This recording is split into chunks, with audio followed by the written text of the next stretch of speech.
to Sports Live presented by White Plus Pro Sensitive Toothpaste. আপনাদের সঙ্গে আছি আমি সঞ্জনা আইভি।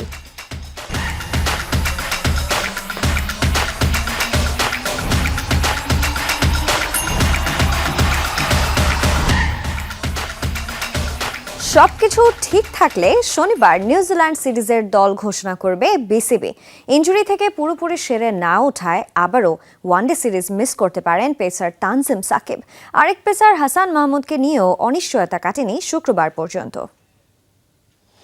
বিসিবিতে ক্ষমতার পালা বদলে অনেকটা পর্দার আড়ালে চলে গেছে নিউজিল্যান্ড সিরিজ নিয়ে বাংলাদেশ দলের প্রস্তুতির বিষয়টি। তবে বিসিবিতে ট্রানজ্যাকশন অনেকটা সম্পন্ন হয়েছে, তাই তো এবার নিউজিল্যান্ড সিরিজে সবার দৃষ্টি আসবে দ্রুতই। সব কিছু ঠিক থাকলে শনিবার নিউজিল্যান্ডের বিপক্ষে ওয়ানডে সিরিজের দল ঘোষণা করবে বিসিবির নতুন সিলেকশন প্যানেল। হাবিবুল বাশারের নেতৃত্বে এই সিলেকশন কমিটি আনুষ্ঠানিকভাবে দল দিয়ে দেবে। তবে যেটা খবর জানা গেছে, সভাপতি তামিম ইকবাল নাকি ইতিমধ্যেই দল নির্বাচনে তাদের দিয়েছেন শতভাগ স্বাধীনতা। অতীতের প্রথা অনুযায়ী প্রেসিডেন্টের সিগনেচারের অপেক্ষায় থাকতে হবে না নাকি নির্বাচকদের, এমনটি খবর মিলেছে। এবার আসা যাক দল নির্বাচন প্রসঙ্গে। সবশেষ পাকিস্তানের বিপক্ষে যে ওয়ানডে সিরিজ খেলেছে বাংলাদেশ, সেই স্কোয়াডে তেমন কোনো পরিবর্তন আসার সম্ভাবনা নেই। ইনজুরিতে গত সিরিজ মিস করেছিলেন পেসার তানজিম সাকিব। এই সিরিজেও সাকিব অনিশ্চিত, তার ইনজুরি থেকে সেরে ওঠাটা এখনও নাকি পুরোপুরি হয়নি। অন্তত ওয়ানডে সিরিজটা তার মিস করার সম্ভাবনা প্রবল। আরেক পেসার হাসান মাহমুদও চোটের কারণে মিস করেছিলেন সবশেষ সিরিজটি। তবে হাসান মাহমুদ বোলিং শুরু করেছেন, তার এই সিরিজেও থাকা নিয়ে কিছুটা দুশ্চিন্তা আছে। অন্তত প্রথম 2 ম্যাচ তিনি মিস করতে পারেন, তবে সিদ্ধান্তটা নেওয়া হবে শনিবার দল ঘোষণার আগ মুহূর্তে। ওয়ানডে ফরম্যাট বিচার বিবেচনা করলে ওপেনার সাইফ হাসানের পারফরমেন্সটা কিন্তু এখনও শতভাগ সন্তুষ্ট করতে পারছে না থিঙ্ক ট্যাঙ্কদের। সাইফ হাসান থাকছেন নিউজিল্যান্ডের বিপক্ষে ওয়ানডে সিরিজও। তবে এই সিরিজটা সাইফের জন্য অ্যাসিড টেস্ট হতে পারে। খুব ভালো কিছু করে দেখাতে না পারলে সাইফ হয়তো ওয়ানডে সিরিজে তার জায়গাটা হারাতে পারেন বা ঝুঁকিতে ফেলতে পারেন। এবার আসা যাক আরেক পেসারের আলোচনায়। সাম্প্রতিক সময়ে দারুণ পারফরমেন্স করে, সেটা হোক এ দলের হয়ে কিংবা ঘরোয়া লিগে, রিপন মণ্ডল আছেন বেশ আলোচনায়। ইয়র্কার মাস্টার রিপনকে ভালোভাবে বিবেচনায় রেখেছেন নির্বাচকরা। ওয়ানডে নয়তো টি20 যে কোনো এক ফরম্যাটের স্কোয়াডে রিপনকে ডাকা হতে পারে। হাসানুর রহমান, যমুনা স্পোর্টস, মিরপুর শেরেবাংলা জাতীয় ক্রিকেট স্টেডিয়াম, ঢাকা। বিসিবির কাজ দ্রুতই গুছিয়ে নিতে আগামী 2-3 দিনের মধ্যে আরও কিছু স্ট্যান্ডিং কমিটির দায়িত্ব বন্টন করবেন সভাপতি তামিম ইকবাল। বোর্ডের রুটিন কাজগুলো সঠিকভাবে করতে সর্বোচ্চ চেষ্টা করা হলেও 3 মাসের মধ্যে সুষ্ঠু নির্বাচন আয়োজন করাটাই বোর্ডের প্রধান কাজ বলছেন বিসিবির গ্রাউন্ডস কমিটির চেয়ারম্যান রফিকুল ইসলাম বাবু। বিসিবিতে জোরে সোরে কাজ শুরু করেছে তামিম ইকবালের নেতৃত্বাধীন অ্যাডহক কমিটি। সময় মাত্র 3 মাস, এর মধ্যে সুষ্ঠু নির্বাচন আয়োজন করাটাই এই কমিটির প্রধান দায়িত্ব। তবে এই সময়ে দেশের ক্রিকেটের রুটিন কাজগুলো চালিয়ে নেওয়াটাও সমান গুরুত্বপূর্ণ। সেই ধারাবাহিকতায় দায়িত্ব বন্টন করা হয়েছে স্ট্যান্ডিং কমিটির। আগামী 3 মাসের জন্য বিসিবির গ্রাউন্ডস কমিটির চেয়ারম্যানের দায়িত্ব পেয়েছেন অভিজ্ঞ ক্রীড়া সংগঠক রফিকুল ইসলাম বাবু। তিনি জানিয়েছেন বোর্ড নিয়ে তার পরিকল্পনার কথা। গ্রাউন্ডসে যেহেতু আমার কাজ করার অভিজ্ঞতা আছে আগে, তো এটাকেই প্রাধান্য দেওয়া হয়েছে। তো এটাতে অবশ্যই আমি খুশি, কারণ বাংলাদেশের যতগুলি ইন্টারন্যাশনাল মাঠ আছে এবং আমাদের ডোমেস্টিক লিগের জন্য যে সমস্ত মাঠগুলি আছে সবগুলি অধিকাংশই কিন্তু আমার হাতে মানে করা। আলহামদুলিল্লাহ আমরা এখন আমাদের মূল চ্যালেঞ্জ হলো আমরা 3 মাসের জন্য এই অ্যাডহক কমিটি করা হয়েছে। এটা আমাদের মূল টার্গেট হলো নির্বাচনটা সুষ্ঠু সুন্দরভাবে করা উইদিন শর্ট টাইম। তবে সিসিডিএম, মিডিয়া, এইচপি সহ গুরুত্বপূর্ণ বেশ কিছু স্ট্যান্ডিং কমিটির দায়িত্ব বন্টন এখনো করা হয়নি। এই কমিটিগুলোর দায়িত্ব শীঘ্রই বন্টন করা হবে। দ্রুততম সময়ের মধ্যে বিসিবির কাজগুলো বুঝিয়ে নিতে এখন প্রায় প্রতিদিনই বোর্ডে আনুষ্ঠানিক এবং অনানুষ্ঠানিক সভায় বসছেন কর্মকর্তারা। ডেফিনেটলি উইদিন শর্ট টাইম আমরা এটা করে পড়বো, 2-1 দিনের ভিতরে ইনশাল্লাহ এটা দেখতে পারবেন। কারণ যত দ্রুত করব তত তাদের এখানে অনেক কাজ আছে, সেই কাজগুলি কিন্তু তারা চেয়ারম্যানের নেতৃত্বে করতে পারবে, দ্রুত সম্পন্ন করতে পারবে। আদারওয়াইজ একটু গ্যাপ হয়ে যাবে। এদিকে বৃহস্পতিবার ঢাকা প্রিমিয়ার লিগ শুরুর গুরুত্বপূর্ণ সিদ্ধান্ত নিয়েছে বিসিবি। গত কয়েক মাস ধরে দেশের ঘরোয়া ক্রিকেট থমকে থাকায় তড়িঘড়ি করে প্রায় সব লিগ শুরু করতে যাচ্ছে বোর্ড। তাই তো বর্ষা মৌসুমেও ক্রিকেট মাঠে থাকবে, এই বাস্তবতা কর্মকর্তাদের মানতে বলছেন সংশ্লিষ্টরা। তবে যে কোনো মূল্যে ভালো মাঠ আর সুযোগ সুবিধা নিশ্চিত করতে চান গ্রাউন্ডস কমিটির চেয়ারম্যান। আমাদের যে অবস্থা এখন ক্রিকেট ক্যালেন্ডারের যে অবস্থা, আমরা যে কোনো সময় যে কোনো দলের খেলা খেলতে হতে পারে, যে কোনো দলের খেলা থাকতে পারে, সেগুলি চেষ্টা করব যে মানে রেনি সিজনেও খেলাগুলি শেষ করা, কারণ যখন বৃষ্টি থাকবে না তখন এটা সম্পন্ন করতে হবে। সেটার দিকে আমাদের ওয়েদার ফরকাস্ট দেখে আমাদের এই খেলাগুলি ফিকচারগুলি তৈরি করতে হবে। ঢাকা প্রিমিয়ার লিগ নিয়ে চূড়ান্ত সিদ্ধান্ত হয়েছে। এবার প্রথম, দ্বিতীয় আর তৃতীয় বিভাগ ক্রিকেট নিয়েও শনি অথবা রবিবারের মধ্যে আসবে সিদ্ধান্ত। ভালোভাবে বসে এগুলি ঠিক করব। হাসিনুর রহমান, যমুনা স্পোর্টস, ঢাকা। প্রথমবার ইউরোপের কোনো দলের সাথে প্রস্তুতি ম্যাচ খেলার সুযোগকে ইতিবাচক হিসেবে দেখছেন জাতীয় দলের অধিনায়ক জামাল ভুঁইয়া। সান মেরিনোর সাথে ভালো করলে ইউরোপের অন্য দলগুলো বাংলাদেশের প্রতি আগ্রহ দেখাবে। এদিকে অধিনায়ক হিসেবে স্কোয়াডে থাকলেও শেষ পর্যন্ত কোচ হাভিয়ার ক্যাব্রেরার পরিকল্পনায় না থাকাকে হতাশাজনক বলছেন জামাল। দেখতেছি পজিটিভ, কারণ আমরা যদি একটা ভালো রেজাল্ট করতে পারি সান মেরিনোর সাথে, তা আমি মনে করি অন্য ইউরোপিয়ান টিমস ওরা বাংলাদেশের সাইডে দেখবে, মানে আমরা অন্য টিমের সাথে ও খেলতে পারবো। আমি একদম স্যাটিসফাইড না, কারণ এশিয়া কোয়ালিফায়ার্স আমি একটাও চান্স পাই না। সো আমি পার্সোনালি অনেক disappointed, two be honest.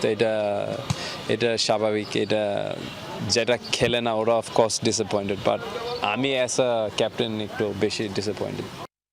FIFA বিশ্বকাপের আগে যুক্তরাষ্ট্রে দুটি আন্তর্জাতিক প্রীতি ম্যাচ খেলবে আর্জেন্টিনা।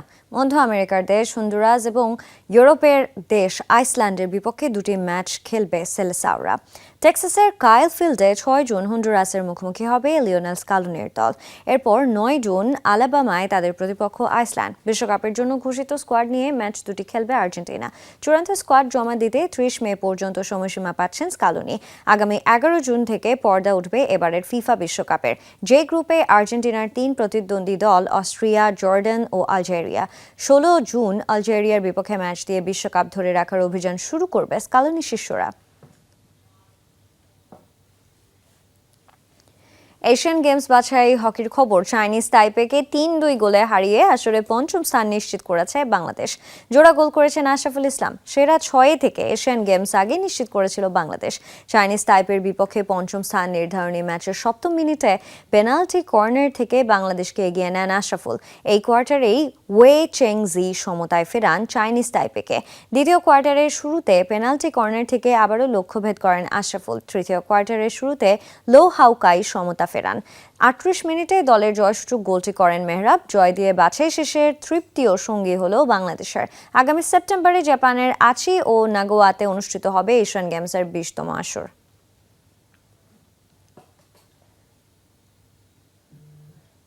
টাইগার পেসার নাহিদ রানার জ্বলে ওঠার দিনে করাচি কিংসকে 159 রানের বড় ব্যবধানে হারিয়েছে পেশোয়ার জালমি। রানের হিসেবে এটি পিএসএল ইতিহাসে কোনো দলের সবচেয়ে বড় জয়। করাচিতে টসে হেরে ব্যাট করতে নেমে শ্রীলঙ্কার ব্যাটার কুশাল মেন্ডিসের সেঞ্চুরি ও বাবর আজমের 87 রানের ইনিংসে 3 উইকেটে 246 রান তোলে পেশোয়ার। এরপর জয়ের জন্য বাকি কাজ সারেন নাহিদ রানা ও 2 স্পিনার ইফতিকার আহমেদ ও সুফিয়ান মুকিম। তাদের নিয়ন্ত্রিত বোলিংয়ে মাত্র 87 রানে গুটিয়ে যায় ডেভিড ওয়ার্নারের করাচি। টাইগার পেসারের গতিতে প্যাভিলিয়নে ফেরেন সাদ বেগ, খুশদিল শাহ ও অ্যাডাম জাম্পা। 4 ওভার বোলিং করে 1 মেইডেন সহ মাত্র 7 রান খরচ করেন নাহিদ। 4 ম্যাচে এটি পেশোয়ারের তৃতীয় জয়। 7 পয়েন্ট নিয়ে দলটি পয়েন্ট তালিকার দ্বিতীয় স্থানে আছে। বিরাট কোহলির সঙ্গে তুলনা করায় সংবাদ সম্মেলনে মেজাজ হারালেন বাবর আজম। পিএসএলে গণমাধ্যম কর্মীকে প্রশ্ন শেষ করতেও দেননি তিনি। উল্টো বিরাটের সঙ্গে তুলনা বন্ধ করতে বলেন এই পাকিস্তানি তারকা। এর আগে যমুনা টিভির করা একই প্রশ্নে মেজাজ হারিয়েছিলেন Babar Azam. Another sweet debate or compare you and Virat Kohli in cricket world. 29 January 2024 BPL খেলতে আসা বাবর আজমকে যমুনা টিভির প্রশ্ন, বিরাট কোহলির সঙ্গে নিজের তুলনা কিভাবে দেখেন?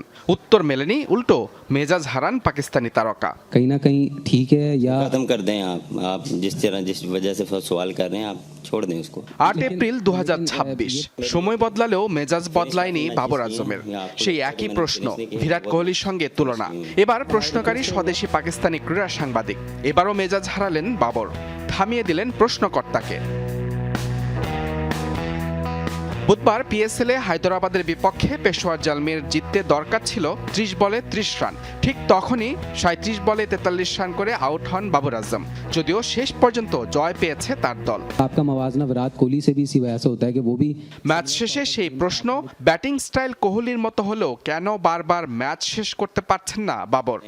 आप जिस वजह से सवाल প্রশ্ন শেষ না হতেই কিছুটা ক্ষোভের সুরে উত্তর দেন তিনি। বলেন, এসব বন্ধ করুন, নিজের কাছেই রাখুন, তুলনা বন্ধ করে সামনে এগিয়ে যান। একটু থেমে বাবর আবার বলেন, আমি অনেক ম্যাচ শেষ করে এসেছি, আপনার হয়তো সেটা মনে হয় না, কিন্তু আমি জানি কতগুলো ম্যাচ শেষ করে এসেছি।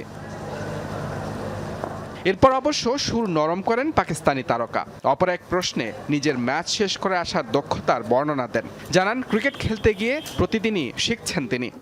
ফিনিশিংয়ের আসল কথা হলো ম্যাচের পরিস্থিতি, দলের কি চাই, রান রেট কত, পিচের পরিস্থিতি কিরকম, এরকম অনেক কিছুর উপর নির্ভর করে পরিকল্পনা তৈরি করা হয়। কখনো আপনার মনে হতেই পারে পিচ খুব সহজ, কিন্তু শট খেলতে পারবেন না বা ফিল্ডিংয়ের ফাঁক খুঁজে পাবেন না, চেষ্টা করেও রান করতে পারবেন না। আমি সবসময় নিজের শক্তি ও পরিকল্পনায় ভরসা রাখি। সকলকে উন্নতি করতে হয়, রোজ নতুন কিছু শিখতে হয়। আমরা তো মানুষ, প্রতিদিনই উন্নতির চেষ্টা করি, ফলাফল পেতে সময় লাগে। তবে দলের পরের ম্যাচেই নিজের ক্লাস দেখিয়েছেন বাবর আজম। করাচি কিংসের বিপক্ষে খেলেছেন 51 বলে 87 রানের ইনিংস, দল পেয়েছে 159 রানের বড় জয়। 4 বছরের জন্য অফিসিয়াল বল পার্টনার হিসেবে নাইকির সাথে যৌথ উদ্যোগে আলোচনা চালাচ্ছে ওয়েফা ও ইএফসি। 2027 থেকে 2031 সাল পর্যন্ত এই সময়টায় বছর প্রতি চুক্তিমূল্য প্রায় 40 মিলিয়ন ইউরো, যা অ্যাডিডাসের দীর্ঘ 25 বছরের একচেটিয়া আধিপত্যের উপর বড় আঘাত। এদিকে উদ্ভাবনী প্রক্রিয়ার অভাব ও ছোট ব্র্যান্ডগুলোর কাছে বাজার হারানোয় চাপে রয়েছে নাইকি। দীর্ঘ 25 বছরের একচ্ছত্র আধিপত্যের অবসান, ফুটবলের রাজত্ব দখলে এবার জার্মানির অ্যাডিডাসকে হটিয়ে আলোচনার টেবিলে আমেরিকার জায়ান্ট নাইকি। ওয়েফা এবং ইএফসির যৌথ উদ্যোগে গঠিত UC3 নিশ্চিত করেছে 2027 থেকে 2031 সাল পর্যন্ত অফিসিয়াল বল পার্টনার হতে নাইকির সাথে একচেটিয়া আলোচনা চলছে। খবর অনুযায়ী এই চুক্তির মূল্য বছরে প্রায় 40 মিলিয়ন ইউরো, যা বর্তমানের তুলনায় প্রায় দ্বিগুণ। 2024 সালে জার্মানি ফুটবল ফেডারেশনের কিট স্পন্সরশিপ কেড়ে নেয়ার পর এটি অ্যাডিডাসের সাম্রাজ্যে নাইকির দ্বিতীয় বড় আঘাত। নাইকি যখন মাঠে বল দখলে মরিয়া, তখন তাদের অভ্যন্তরীণ ব্যবসায়িক অবস্থা টালমাটাল। উদ্ভাবনী প্রক্রিয়ার অভাব ও ছোট ব্র্যান্ডগুলোর কাছে বাজার হারানোয় চাপে আছেন সিইও এলিয়ট হিল। এমনকি গত 31শে মার্চ তারা চতুর্থ প্রান্তিকে বড়সড় পতনের পূর্বাভাস দিয়েছে। বিশেষ করে চীনের বাজারে টানা কয়েক প্রান্তিক ধরে চলছে ধস। তবে চ্যাম্পিয়ন্স লিগের 1.2 বিলিয়ন দর্শকের সামনে নাইকির লোগো থাকাটা বড় জয় প্রতিষ্ঠানটির। তবে এটি কি সব? বিশ্লেষক ডেভিড সোয়ার্টজের মতে, বলের গায়ে লোগো দেখে কেউ জুতো কিনতে দৌড়াবে এমনটা ভাবা ভুল। আসল সংকট দূর করতে প্রয়োজন পণ্যের নতুনত্ব। অন্যদিকে এম সায়েন্সের মতে, এই চুক্তি নাইকির হারানো গৌরব ফিরিয়ে আনতে সাহায্য করবে, তবে তার জন্য প্রয়োজন হবে সময়ের। সামনে 2026 ফিফা বিশ্বকাপ, তার আগেই ওয়েফার এই মেগা ডিল নাইকির জন্য তৈরি হয়েছে ডু অর ডাই পরিস্থিতিতে। ফুটবল বিশ্ব এখন অপেক্ষায়, মাঠে বলের কারিগরি বদলালেও নাইকি কি পারবে তাদের ব্যবসায়িক ভাগ্য বদলাতে? নাসিফ শুভ, যমুনা স্পোর্টস। চ্যাম্পিয়ন্স লিগে বায়ার্নের কাছে হার, অন্যদিকে লা লিগায় চিরপ্রতিদ্বন্দ্বী বার্সেলোনার তুলনায় 7 পয়েন্টে পিছিয়ে পড়া। সব মিলিয়ে দেয়ালে পিঠ থেকে গেছে রিয়াল মাদ্রিদের। জিরোনার বিপক্ষে মাঠে নামতে প্রস্তুত আলভারোর দল পূর্ণ 3 পয়েন্ট নিয়ে লিগ জয়ের আশা বাঁচিয়ে রাখার শেষ সুযোগ কাজে লাগাতে চান রিয়াল কোচ। সান্তিয়াগো বার্নাবুতে এখন বিদায়ের সুর। গত সপ্তাহে মায়োর্কার কাছে 2-1 ব্যবধানে হার রিয়ালের শিরোপা স্বপ্নকে বড় ধাক্কা দিয়েছে। লিগে আর মাত্র 8টি ম্যাচ বাকি থাকতে টেবিল টপার বার্সেলোনার চেয়ে পরিষ্কার 7 পয়েন্টে পিছিয়ে আছে আরবেলোয়ার শিষ্যরা। জিরোনার বিপক্ষে 3 পয়েন্ট না পাওয়া মানেই লিগ শিরোপার লড়াই থেকে কার্যত ছিটকে যাওয়া। গাণিতিক সম্ভাবনা টিকিয়ে রাখতে জয়ের কোনো বিকল্প নেই রিয়ালের সামনে। লা লিগার টেবিল টপার বার্সার চেয়ে এত পিছিয়ে পড়া ভোগাচ্ছে মাদ্রিদের ক্লাবকে। এরপর মঙ্গলবার চ্যাম্পিয়ন্স লিগের কোয়ার্টার ফাইনালের প্রথম লেগে ঘরের মাঠে বায়ার্নের কাছে হার।